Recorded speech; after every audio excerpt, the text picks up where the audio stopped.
guys, thanks for tuning in. My name's Matt, welcome back. Today we're going to talk a little bit about mulching canes back into the ground.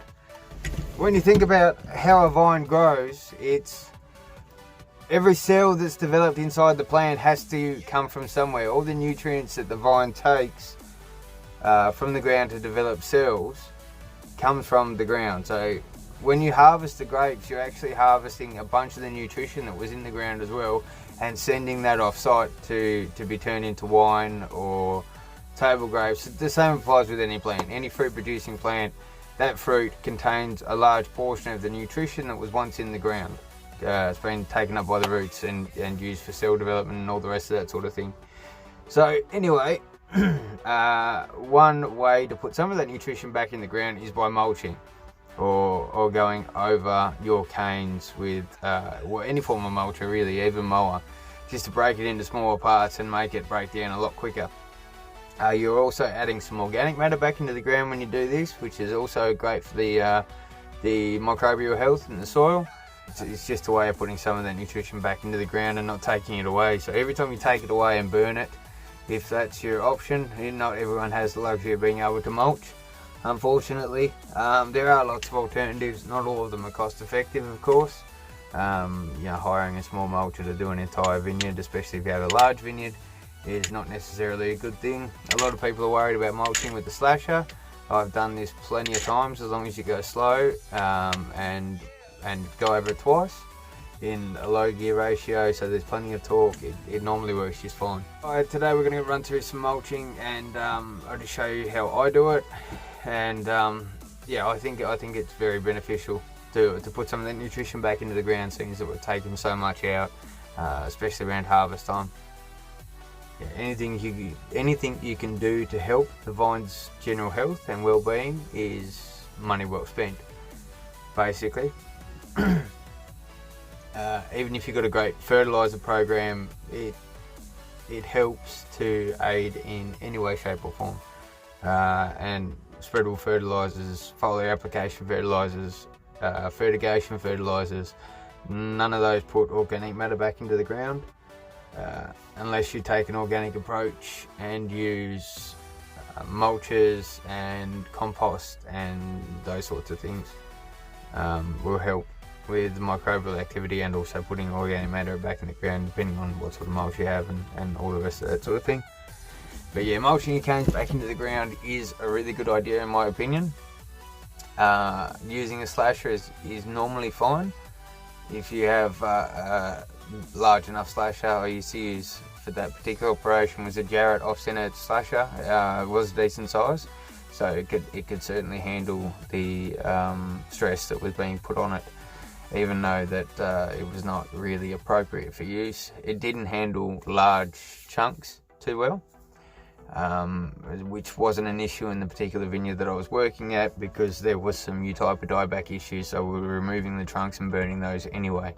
But as far as the actual cane material went, that was mulched, especially everything that didn't have dieback was mulched. So mulching is generally a good idea, and it's something that I recommend. Anyway, let's get to it. Yeah!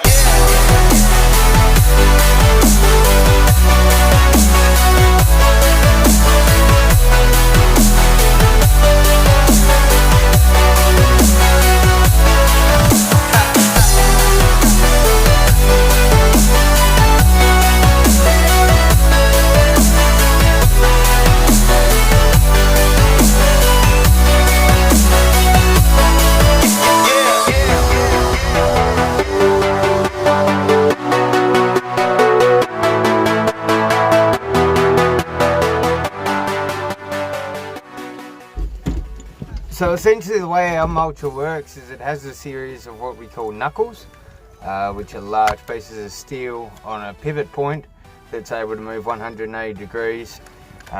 Those pivot points and knuckles are attached to a big cylinder that's driven by the PTO at the back of the tractor. What happens is that the knuckles spin at 540 RPM and they smash the canes. The knuckles spin at 540 RPM and or 540 or 750 RPM, depending how thick the canes are. The knuckles smash them into pulp, basically, and just break the canes up into tiny little pieces. Sometimes we need to go back over again and remulch, just in those small areas, but for the most part it's fine the way it is. We also just did a rebuild on the side, or the bearing case had worn away and chewed itself out. Replaced the bearing and the bearing case.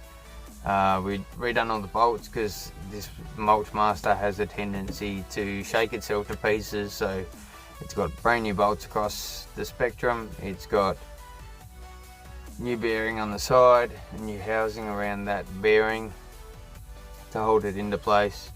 The belts and everything are fine, they don't need to be touched. We did have to weld one side back onto it at one stage, but yeah, other than that, it's more or less a brand new machine currently.